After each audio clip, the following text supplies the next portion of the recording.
This world is hard. How do you not be miserable in it?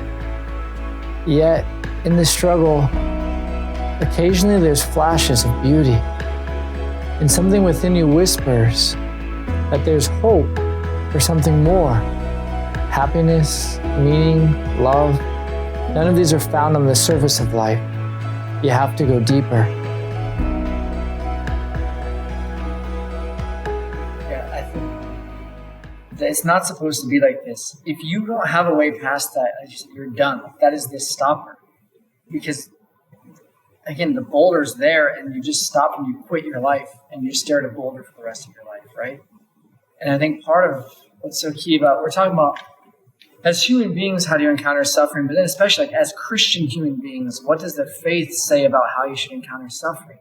And such an important part of our faith perspective is like, suffering is going to be there. We wish it wasn't. Sorry that it is. But there's life inside of this, and there's something really important for you that can happen through this suffering. So to make that switch in perspective is like, we have to start learning how to do that. Well, I think, so kind of both of those points, the idea like, no, it's not supposed to be this way. I had this really great plan, and everyone around me says it's not supposed to be this way. And I pray that you have someone in your life, and if you don't, this is you.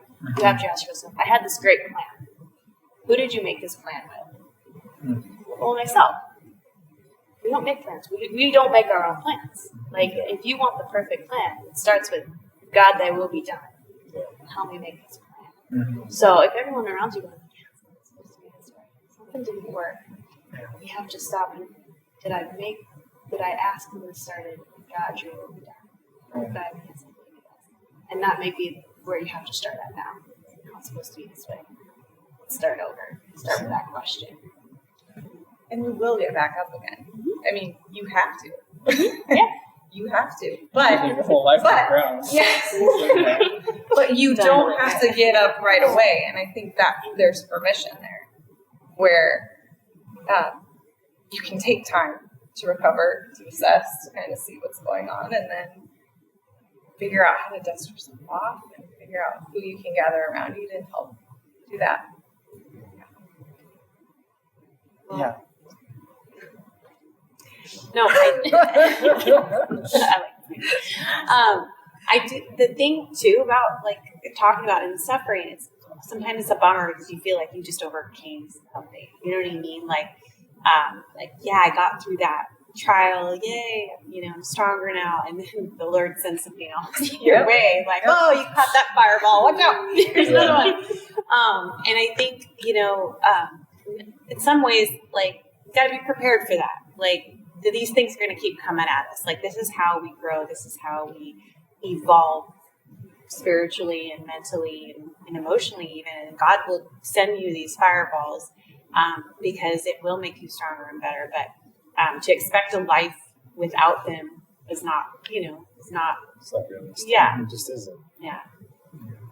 And, I love happily ever after, but that's heaven. That's Hollywood. And you said that's Hollywood. There you go. It's heaven. Yeah. That's what the world's taught us to believe, is that we can find the happily ever after.